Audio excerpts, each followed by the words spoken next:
तुलसी वहां न जाइए जहां कंचन बरसै नेह, आवत ही हर्ष नहीं नैनन नहीं स्नेह।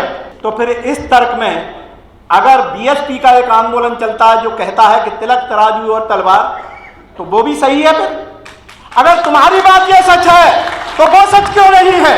चार आदमी तो नहीं मिलते थे पढ़े लिखे, आज हमने संविधान के कारण पढ़ा है, आज हमने संविधान के कारण सीखा है, तभी तो हमने जबान खोल करके इतना ही तो पूछा है। इन सबको अपमानित किया जाता रहा, और आज जब हम अपने अपमान को बदलने के लिए अपने सम्मान की बात करते हैं तो हमारे सर कलम करने की बात होती है।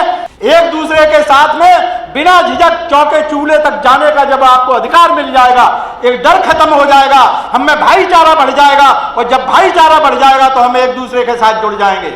और जब तक ऐसा नहीं करते हो तो तुमसे बड़ा बेईमान और कोई नहीं हो सकता है। साथियों, आज जब टीवी न्यूज़ पर हम सुनते हैं कि स्वामी प्रसाद मौर्य जैसे गद्दार का सर काट के लाओ, हम तुम्हें 21 लाख रुपया देंगे, जब राजेंद्र पाल गौतम का सर कलम करने के लिए इस देश में इस तरह की घोषणाएं होती हैं, तो मैं जानना चाहता हूं कि सरकार क्या है, इस देश की न्याय व्यवस्था क्या है? क्या यही हम अपने देश को बनाने के लिए इस संविधान की विधाएं रखते हैं? आज आप लोगों के कान खड़े हो जाना चाहिए, हमारी सोच बननी चाहिए। सदियों पहले जो हमको गालियां दी जाती रही, जो हमारे शोषण के तरीके गिरोहबद्ध तरीके से गिरोह बना करके जिस तरह से हमें प्रताड़ित किया जाता रहा, आज जब हमने अपनी आवाज सिर्फ इतना कहा कि हमारा भी कोई सम्मान है, हमको ये गाली दी गई है आपके इन ग्रंथों में, तो आपने देखा भाषाएं बदलने लगी, तर्क बदलने लगे, आपके ऊपर प्रभाव डालने के लिए हर तरह के वो कुचक्र चले जाने लगे। ये आज से नहीं है, और इस कुचक्र की जड़ आपको समझना बहुत जरूरी है। मैं समय को देखते हुए अपनी बातें चंद मिनटों में कहूंगा। वो वक्त जिसे भक्ति काल का युग कहा जाता है, वो भक्ति काल का युग नहीं था। ये ब्राह्मणवादी एक चाल है जो भक्ति के रूप में कही जाती है, वो उस समय का ब्राह्मण विरोधी आंदोलन था, जिसमें गुरु नानक, नामदेव, रविदास, कबीर, जिन्होंने खुलकर इस बात के लिए कहा कि देश को बर्बाद अगर किसी ने किया है तो ब्राह्मण ने अपनी जातिवादी व्यवस्था बना के किया है। सदियों के उस शोषण को हम चुप इसलिए सहते रहे क्योंकि हमारे पास विकल्प नहीं था, हमारे पास जवान नहीं थी। और आज अगर गुरु ग्रंथ साहब नहीं होते तो रविदास नहीं होते कहीं, कबीरदास नहीं होते कहीं, और भंते सकपाल, अनागारिक अगर श्रीलंका से चल के भारत में न आए हुए होते तो इस देश का बौद्ध धर्म भी नहीं बचा होता। हमें धन्यवाद करना चाहिए अंग्रेजों का, जिन्होंने बौद्ध की इस तरह की शक्ति को उन्होंने संचित किया, उस भाषा और विचार को संगठित किया। यह सोचने की बात है। तो उस समय जो रविदास के साथ हुआ, आज का रविदास बाबा साहब डॉक्टर अंबेडकर के समय में कुछ हमारे साथी कह जाते हैं बाबा साहब के समय में ये नहीं था, वो नहीं था। सोचो आज से 50 साल पहले हमारे पास था क्या? चार आदमी तो नहीं मिलते थे पढ़े लिखे। आज हमने संविधान के कारण पढ़ा है, आज हमने संविधान के कारण सीखा है, तभी तो हमने जबान खोल करके इतना ही तो पूछा है कि आपकी रामायण में जिस तरह के हमारे लिए गालियां दी गई हैं, हुजूर हमें ये तो बता दीजिए हमारा कसूर क्या है? तुम्हारी जो साहित्य है ये गंदा साहित्य है। और मैं इस मंच से आप सब लोगों का, इस देश के हर नागरिक का आह्वान करता हूं, तुलसी की उसी चौपाई के आधार पर करता हूं। तुलसी कहता है, तुलसी वहां न जाइए जहां कंचन बरसै नेह, आवत ही हर्ष नहीं नैनन नहीं स्नेह। तो साथियों, जब हमारा सम्मान इन ग्रंथों में नहीं है तो हमें इन ग्रंथों को असामाजिक, मानव विरोधी और गंदा साहित्य बना करके एक तरफ फेंक देना चाहिए। ये कूड़े और कचरे की चीज जो साहित्य है, सदियों पहले एक बहुत बड़ा ज्ञानी जो कहता है, संस्कृत का बहुत बड़ा विद्वान जिसने नीति शतक लिखा, और वो कहता है कि विद्या नाम नरस्य रूपम दिखम प्रछन्न गुप्तम धनम।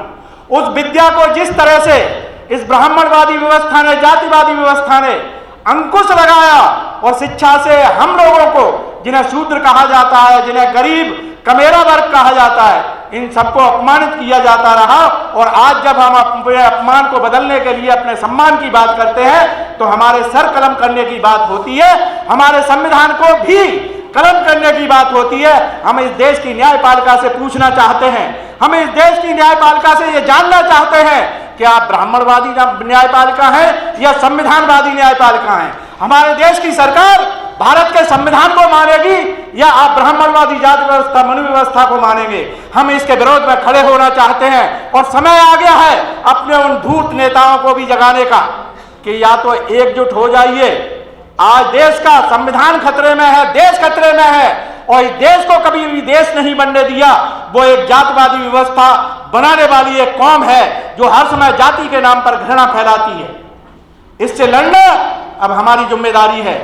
भाई स्वामी प्रसाद मौर्य ने जो संकल्प लिया है, जो अपनी बात कही है, कोई संकल्प नहीं, बात कही है कि ये अपमानजनक टिप्पणियां आपके ग्रंथों में लिखी गई हैं, इसके लिए आप क्या निर्णय लेना चाहते हो? उन्होंने इसके तर्क देना शुरू कर दिए। तो फिर इस तर्क में अगर बीएसपी का एक आंदोलन चलता है जो कहता है कि तिलक, तराजू और तलवार, तो वो भी सही है। फिर अगर तुम्हारी बात ये सच है तो वो सच क्यों नहीं है?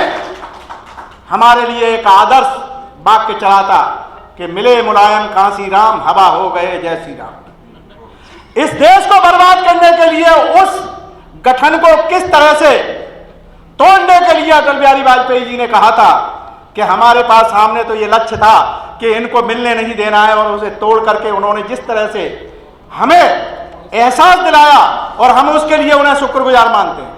हम तो इस मोदी सरकार को भी शुक्रगुजार मानते हैं, हम उत्तर प्रदेश की सरकार को भी शुक्रगुजार मानते हैं। उन्होंने वक्त रहते हमारे गाल पर तमाचे मारने शुरू कर दिए हैं, जिससे हमारी आंखें खुली हैं और हम पूछ रहे हैं हमारा अपमान क्यों होता है। तो उस अपमान से अगर जिंदा अपने आप को कौम कहलाना है, बाबा साहब डॉक्टर अंबेडकर के संविधान को बचाना है, तो जितने भी ओबीसी, एससी और माइनॉरिटी के लोग हैं, संविधान और देश को बचाने के लिए एकजुट होना तुम्हारी आवश्यकता है, यह जरूरत है। और इसको तोड़ने के लिए जो कुकरमुत्ते की तरह से राजनीतिक दल अपने अपने उम्मीदवार खड़े करके कोई 10%, कोई 2%, कोई 3% ले जाता है, इनको वोट नहीं देना है, इन्हें एक सबक देना है। और साथियों, इसके साथ ही मैं सिर्फ एक बात कहूंगा, ये जातिवाद और अछूतपन ओबीसी, एससी में जो चल रहा है, उसमें एससी के लोग आपस में एक दूसरे के साथ न खान पान करते हैं, न रोटी बेटी करते हैं। तुमसे सबसे निवेदन है, जो भी सुन रहे हो, आपस में एक दूसरे के साथ खान पान शुरू कर दीजिए। एक दूसरे के साथ में बिना झिझक चौके चूल्हे तक जाने का जब आपको अधिकार मिल जाएगा, एक डर खत्म हो जाएगा, हम में भाईचारा बढ़ जाएगा, और जब भाईचारा बढ़ जाएगा तो हम एक दूसरे के साथ जुड़ जाएंगे। और जब तक ऐसा नहीं करते हो तो तुमसे बड़ा बेईमान और कोई नहीं हो सकता है। इसलिए मैं आप लोगों से आह्वान करता हूं, यहां से जाने के बाद अपनी मलिन बस्ती में जरूर जाइए। जो आपकी टट्टी पेशाब उठाता रहा है, ब्राह्मण उसका अपमान करवाने में आपको भी अपने साथ लेता रहा है, और उसने कहा है कि इसकी परछाई से दूर रह के चलो, और तुमने भी उसका साथ दिया है। इसलिए मंचों से माफी मांगना शुरू कर दो कि ए दलित भाइयों, ए अछूत कहे जाने वाले भाइयों, जिस व्यवस्था को ब्राह्मणों ने तुम्हारे साथ लागू किया, हमने उसमें जो साथ दिया है उसके लिए हम शर्मिंदा हैं। हम आपके साथ में जो करते रहे हैं उसके लिए हम शर्मिंदा हैं, हम आपसे माफी मांगते हैं। आप हमारे भाई हैं, हम आपके साथ में इस तरह की अस्पृश्यता नहीं होने देंगे, और एकजुट होकर के भाई भाई की तरह से आपके साथ व्यवहार करेंगे। जिस दिन ये आंदोलन खड़ा हो जाएगा, इस तरह के ये ग्रंथ कूड़ेदान में पड़े हुए मिलेंगे, इस पर चर्चा करने की हमें जरूरत नहीं होगी। धन्यवाद। जय भीम, नमो। नेशनल दस्तक की आपसे गुजारिश है कि अगर इसको बचाना चाहते हैं तो नेशनल दस्तक को सब्सक्राइब करने के लिए रेड कलर के सब्सक्राइब बटन को दबाएं, फिर बेल आइकन की घंटी दबाएं। नेशनल दस्तक को बचाने के लिए बहुत ज़रूरी है कि हर खबर को शेयर करें, लाइक करें, कमेंट जरूर करें।